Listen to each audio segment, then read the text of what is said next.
Everyone, welcome to are के study point 99 YouTube channel. आप सभी का super fast MCQ question live class के अंदर स्वागत है।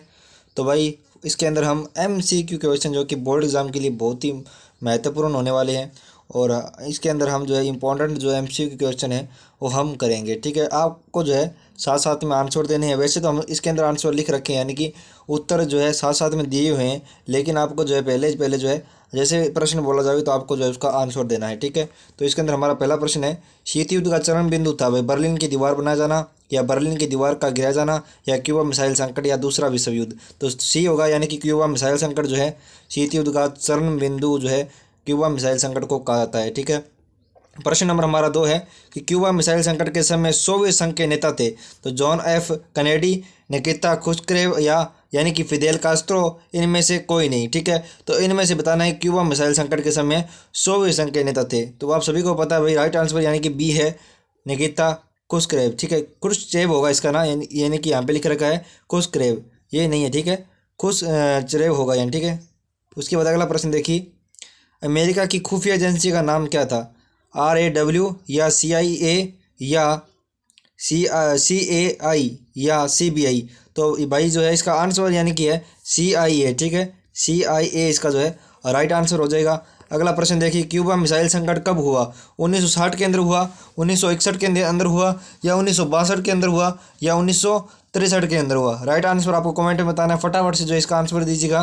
तो भाई राइट आंसर इसका जो है सी होगा, यानी कि 1962 के अंदर जो है क्यूबा मिसाइल संकट हुआ था। ठीक है, अगला प्रश्न देखिएगा कि दूसरा विश्व युद्ध कब हुआ था? 1914 से लेकर 1917 तक या 1914 से लेकर 1918 तक या 1917 से 1919 या 1939 से 1945? तो राइट आंसर बताना है भाई, फटाफट से इसका राइट आंसर दीजिए जो है। तो भाई इसका राइट आंसर जो है डी होगा, यानी कि 1939 से 1945 तक। प्रश्न नंबर हमारा 6 है कि धुरी राष्ट्र में कौन से देश शामिल थे? तो इनमें से बताना है कि ए जर्मनी, जापान या इटली या अप्रोक्स सभी। तीनों में से जो है राइट आंसर बताना है, धुरी राष्ट्र में कौन से देश शामिल थे? तो भाई डी इसका आंसर होगा, यानी कि अप्रोक्स सभी, जर्मनी, जापान, इटली, ये तीनों जो देश थे जो धुरी राष्ट्र में शामिल थे। प्रश्न नंबर हमारा 7 है, निम्न में से कौन सा देश मित्र राष्ट्र से संबंधित नहीं है? तो जर्मनी, जापान, भारत या फ्रांस, इनमें से बताना है भाई कौन सा राइट आंसर होगा, बताइए। तो इसका राइट आंसर जो है डी होगा, यानी कि फ्रांस। फ्रांस जो है मित्र राष्ट्र से संबंधित है। प्रश्न नंबर हमारा 8 है, दूसरा विश्व युद्ध किन किन के बीच हुआ? मित्र राष्ट्र या दुश्मन राष्ट्र या मित्र राष्ट्र या दूरी राष्ट्र या मित्र राष्ट्र और परमाणु राष्ट्र या इनमें से कोई नहीं? इनमें से राइट आंसर बताना है। तो राइट आंसर यहाँ पे बी होगा, मित्र राष्ट्र या दूरी राष्ट्र। प्रश्न नंबर हमारा 9 देखिए कि दूसरे विश्व युद्ध के बाद दोनों महाशक्तियों ने विश्व का बंटवारा शुरू किया। ये बंटवारा कहाँ से शुरू हुआ?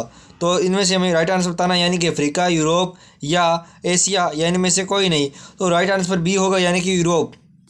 प्रश्न नंबर हमारा 10 देखिए कि पहला विश्व युद्ध कब हुआ था? ये मोस्ट इंपॉर्टेंट प्रश्न है। 1914 से लेकर 1917 तक या 1914 से 1918 तक या 1917 से लेके 1919 तक या 1939 से लेके 1945 तक?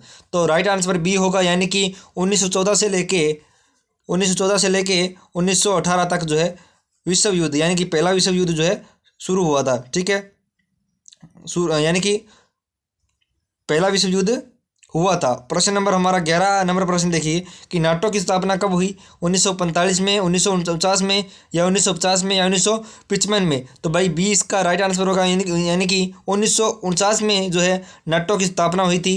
प्रश्न नंबर हमारा 12 है, अमेरिका ने जापान के शहरों में परमाणु बमों से हमला किया। तो भाई यहाँ पे दिए गए, यानी कि संख्या बतानी है कि कितने शहर थे, 2 थे या 3 थे या 4 थे या 6 थे? तो राइट आंसर ए होगा, यानी कि 2 शहरों पे जो है परमाणु बम गिराए थे। प्रश्न नंबर हमारा 13 है कि अमेरिका ने जापान पर जिन बमों से हमला किया उनकी क्षमता कितनी थी? 20 से 30 किलोटन या 20 से 25 किलोटन या 10 से 30 किलोटन या 15 से 21 किलोटन? तो भाई जो है आंसर डी होगा, 15 से 21 किलोटन। प्रश्न नंबर हमारा 14 देखिए, बगदाद संधि को बाद में किस नाम से जाना जाने लगा? नाटो, सिटो या सेंटो या इनमें से कोई नहीं? तो इनमें से हमें राइट आंसर बताना है। तो राइट आंसर यहाँ पे सी होगा, सेंटो। एक विद्यार्थियों आप मुझे कमेंट में बताना कि इस प्रकार से आपकी क्लासें ली जाए, यानी कि आपको मोस्ट इंपॉर्टेंट प्रश्न इस प्रकार से जो है करवाए जाएँ, क्योंकि आपके लिए बहुत ही मोस्ट इंपॉर्टेंट है और ये जो है आपके बोर्ड एग्जाम के लिए बहुत ज़्यादा मदद करेगा। तो आपको कमेंट में बताना है भाई, फटाफट से लाइव चैट के अंदर बताइए कि आपके जो है इस प्रकार से क्लासें हर घंटे के अंदर या हर घंटे या 2-3 घंटे के अंदर जो है इस प्रकार जो है आपके जो है लाइव क्लासें ली जाए या नहीं ली जाए। आपको जो है राय अपनी व्यक्त करनी है। हम तो जो देखिए हमारा काम तो ये पढ़ाना ही है, हम तो आपको पढ़ाएंगे चाहे आप हाँ करो या ना करो, लेकिन फिर भी हमको जो संतुष्टि मिलती है कि आपके जैसे वोट आ रहे हैं यानी कि हाँ पे आएंगे तो हम और अच्छा प्रयास करेंगे। और आप जो है चैनल को सब्सक्राइब जरूर करके रखें और बेल आइकन को प्रेस करके रखें, जैसे ही लाइव क्लास शुरू हो तो आपको नोटिफिकेशन मिल जाए। प्रश्न नंबर हमारा 15 है कि जर्मनी की राजधानी है, तो जर्मनी की राजधानी बताना है भाई लंदन या क्योंटो या बर्लिन या इनमें से कोई नहीं। तो यहाँ पे देखिए राइट आंसर सी होगा, यानी कि बर्लिन। प्रश्न नंबर हमारा अगला देखिएगा, 16 नंबर प्रश्न है कि अमेरिका ने किस विचारधारा का समर्थन किया, साम्यवाद, समाजवाद या पूंजीवाद या उदारवाद। तो इनमें से राइट आंसर बताना है, तो राइट आंसर होगा सी, यानी कि पूंजीवाद। पूंजीवाद जो है विचारधारा का समर्थन किया था, किसने किया था, अमेरिका ने किया था। प्रश्न नंबर हमारा 17 देखिएगा, शीत युद्ध से संबंधित है, विचारधाराओं की लड़ाई, महाशक्ति बनने की होड़, अधिक हथियार इकट्ठा करने की होड़ या अप्रोक्स सभी। डी इसका राइट आंसर हो, डी इसका राइट आंसर हो, यानी कि विचारधाराओं की लड़ाई, महाशक्ति बनने की होड़, अधिक हथियार इकट्ठा करने की होड़। ठीक है, ये प्रश्न आपके जो है वन लाइनर के रूप में पूछ सकता है, तो आप जो है अच्छी तरीके से इसको याद कर लें। प्रश्न नंबर हमारा 18 है, अमेरिका ने जापान पर जिन बमों से हमला किया उनका गुप्त नाम क्या है, लिटिल बम या फैटमैन, शॉर्टमैन या ए और बी। तो भाई ए और बी इसका राइट आंसर होने वाला है। ठीक है, लिटिल बॉय या फैटमैन। प्रश्न नंबर हमारा 19 है, अमेरिका ने जापान के रेगिस्तान शहरों पर परमाणु हमला किया, तो हमें उन शहरों के जो है नाम बताना है, क्योटो, नागासाकी, हिरोशिमा। तो भाई बी और सी इसका जो राइट आंसर होगा यानी कि नागासाकी, हिरोशिमा। प्रश्न नंबर हमारा 20 है कि मित्र राष्ट्रों में कौन से देश शामिल थे, तो मित्र राष्ट्र के अंदर कौन से देश शामिल थे वो हमें बताना है, ए अमेरिका, सोवियत संघ, ब्रिटेन या फ्रांस, उपरोक्त सभी। तो यहाँ पे इसका राइट आंसर देखिएगा डी हो जाएगा, यानी कि उपरोक्त सभी, अमेरिका, सोवियत संघ, ब्रिटेन और फ्रांस। प्रश्न नंबर हमारा 21 है कि सोवियत संघ ने किस विचारधारा का समर्थन किया था, पूंजीवाद, साम्यवाद, व्यवहारवाद या उदारवाद। तो वो हमने अमेरिका का किया था, अब हम करें सोवियत संघ का, यानी कि 20 का राइट आंसर हो जाएगा, साम्यवाद जो है विचारधारा का समर्थन किया था, किसने किया था, सोवियत संघ ने। प्रश्न नंबर हमारा 22 है, गुट निरपेक्ष आंदोलन का पहला सम्मेलन रेगिस्तान में हुआ, तो भाई बताना है ए इसका राइट आंसर हो जाएगा, यानी कि बेलग्रैंड में हुआ था। ठीक है, प्रश्न नंबर हमारा 23 है, सेंटो की संधि कब हुई, 1954 के अंदर, 1950 के अंदर, ठीक है, 1955 के अंदर, 1999 के अंदर। तो यानी कि सी इसका राइट आंसर हो जाएगा 1955 के अंदर। प्रश्न नंबर हमारा 24वां देखिए कि वार्सा संगठन कब बना, 1949 के अंदर, 1950 के अंदर, 1955 के अंदर, 1957 के अंदर। तो सी इसका राइट आंसर हो जाएगा 1955 के अंदर। प्रश्न नंबर हमारा 25 देखिए, नाटो की स्थापना के समय उसके कितने सदस्य देश थे, तो भाई 10 देश या 12 देश या 14 देश या 17 देश। तो 20 का राइट आंसर हो जाएगा, यानी कि 12 देश।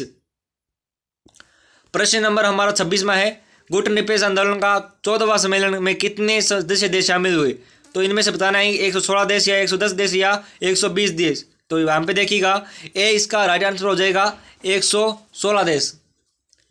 प्रश्न नंबर हमारा 27 है, गुट निरपेक्ष आंदोलन का 14वां सम्मेलन कब हुआ, तो यहाँ पे ऑप्शन दिए गए हैं 2005, 2006, 2007 या इनमें से कोई नहीं। तो 20 का राइट आंसर हो जाएगा, यानी कि 2006। प्रश्न नंबर हमारा 28 है, गुट निरपेक्ष आंदोलन का 14वां सम्मेलन कहाँ हुआ, तो अमेरिका, भारत, क्यूबा, इनमें से कोई नहीं। तो सी इसका राइट आंसर हो जाएगा क्यूबा। प्रश्न नंबर हमारा 29वां है, वर्तमान में नाटो में कितने सदस्य देश शामिल हैं, तो 12 या 28 या 19, यानी कि 29 क्षमा चाहूँगा, यहाँ पे 29 है, तो सी यानी कि 29, इनमें से कोई नहीं। तो डी इसका राइट आंसर हो जाएगा, इनमें से कोई नहीं। प्रश्न नंबर हमारा 30वां है, दोनों महाशक्तियों ने 1960 के दशक में कितनी महत्वपूर्ण संधियाँ की, ए यानी कि 2 या बी या 4, यानी सी 3 या डी 6। तो सी इसका राइट आंसर हो जाएगा, यानी कि 3। प्रश्न नंबर हमारा 31वां है कि अमेरिका में स्वतंत्र की लड़ाई कब हुई, 1750, 1767, 1787 या 1799। सी इसका आंसर राइट होगा 1787। प्रश्न नंबर हमारा 32वां है, चीन और सोवियत संघ के बीच एक भूभाग को लेकर छोटा सा युद्ध रेगिस्तान में हुआ, 1950, 1969, 1970, 1999। तो 20 का आंसर होगा, यानी कि 1969। प्रश्न नंबर हमारा 33वां है गुट निरपेक्ष आंदोलन के संस्थापक नेताओं का उनके देशों से मिलान करिए। तो यहाँ पे जो है इनके सभी के आंसर यहाँ पे दे रखी है, यानी कि दूसरे का डी यानी कि मिस्र यानी कि गमाल अब्दुल नासिर, तीसरे एक का जो है सी होगा यानी कि यूगोस्लाविया जोसेफ ब्राजे टिटो, और तीसरे का ए होगा यानी कि तीसरे का ए जवाहरलाल नेहरू, ठीक है, जवाहरलाल नेहरू। प्रश्न नंबर हमारा 4 यानी कि ई के साथ इसका मिलान होगा इंडोनेशिया का यानी सुक्रेनो, ठीक है। घाना का यहाँ पे आ जाएगा 4 का यहाँ पे देख सकते हो 4 का जो है ई बता रहा यानी कि सुक्रेनो हो जाएगा। 5वें का जो है बी हो जाएगा वाम्य अनुक्रमा घाना का, ठीक है। प्रश्न नंबर हमारा अगला देखिए 34वां है गुट निरपेक्ष आंदोलन का पहला सम्मेलन कब हुआ। मोस्ट इंपॉर्टेंट प्रश्न है। तो 20 का आंसर होगा यानी कि 1961 के अंदर जो है गुट निरपेक्ष आंदोलन का पहला सम्मेलन हुआ था। प्रश्न नंबर 35वां है पहले गुट निरपेक्ष आंदोलन में कितने सदस्य देश शामिल हुए। यानी कि 20 या 25 या 30 या 35, 20 का आंसर होगा यानी कि 25। प्रश्न नंबर हमारा अगला देखिए कि भारत के पाकिस्तान के 1971 के युद्ध के समय भारत ने सोवियत संघ में से किसान वर्ष की संधि की थी। 10 वर्ष या 15 वर्ष या 20 वर्ष या 25 वर्ष। तो सी इसका आंसर होगा यानी कि 20 वर्ष।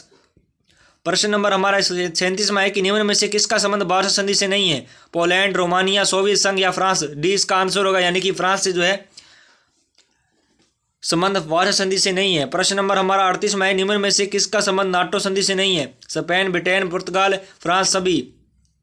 तो ई इसका राइट आंसर होगा यानी कि सभी। स्पेन, ब्रिटेन, पुर्तगाल, फ्रांस, ठीक है। प्रश्न नंबर हमारा 39वां है अंग्रेज में सोवियत संघ के हस्तक्षेप कब किया। 1950, 1956, 1970 या 1999। तो यानी कि 20 का आंसर होगा 1956। प्रश्न नंबर हमारा 40 में है कि क्यूबा में अमेरिका द्वारा प्रायोजित बे ऑफ पिंक्स आक्रमण कब किया गया। तो यानी कि ऑप्शन दिए गए हैं 1950, 1956, 1961, 1999। तो सी इसका आंसर होगा यानी कि 1961। बर्लिन की दीवार खड़ी की गई थी 1950 को, 1956 को, 1961 को या 1999। सी इसका आंसर होगा यानी कि 1961 के अंदर। कंबोडिया में वियतनाम से हस्तक्षेप कब किया गया। तो 1950 से 60 तक या 1956 से 78 तक, 1961 से 1979 तक या 1978 तक, 1989 तक। तो भाई डी इसका आंसर होगा। प्रश्न नंबर हमारा 43वां है अफगानिस्तान में सोवियत संघ ने हस्तक्षेप कब किया। प्रश्न यानी कि उत्तर इसमें डी है 1969 से 1989 तक। प्रश्न नंबर हमारा 44वां है जर्मनी का एकीकरण कब किया गया। 1950 को, 1956 को, 1990 को, 1969 को। सी इसका आंसर होगा 1990 को। शीत युद्ध की समाप्ति कब हुई थी। 1950 को, 1956 को, 1990 को या 1991 को। तो डी इसका आंसर होगा 1991 को जो है शीत युद्ध की समाप्ति हुई थी। सुवेज नहर का राष्ट्रीयकरण किया। 20 का आंसर है यानी कि गमाल अब्दुल नासिर ने। वायुमंडल, भारी अंतरिक्ष तथा पानी के अंदर परमाणु हथियारों में परीक्षण पर प्रतिबंध लगाने वाली संधि निम्नलिखित में से कौन सी है। परमाणु अपसार संधि, सीमित परमाणु परीक्षण संधि, सामरिक एशंतर न्यूनीकरण संधि। इनमें से कोई नहीं। तो 20 का राइट आंसर हो जाएगा। प्रश्न नंबर हमारा 48वां है सीमित परमाणु परीक्षण संधि पर कब और किसने हस्ताक्षर किए। तो कब किया। 5 अगस्त 1963 को, 10 अक्टूबर 1963 से लागू हुआ। अमेरिका में, ब्रिटेन, सोवियत संघ, ठीक है। प्रश्न नंबर हमारा जो है देखिए भाई यहीं पे जो है अपने प्रश्न खत्म होते हैं, यानी कि 48 प्रश्न जो है MCQ क्वेश्चन सुपरफास्ट क्लास के अंदर आपको करवाए हैं। और ऐसे ही जो है आपके द्वारा अगर बता दिया आपको क्लास जो अच्छी लगी तो उसके बाद जो है हर प्रति घंटे के अंदर यानी कि हर घंटे के अंदर जो है आपके लिए सुपरफास्ट MCQ क्वेश्चन क्लास जो है आपके लिए लेकर आएंगे। तो मिलेंगे नेक्स्ट सुपर क्लास के अंदर। जय हिंद, वंदे मातरम।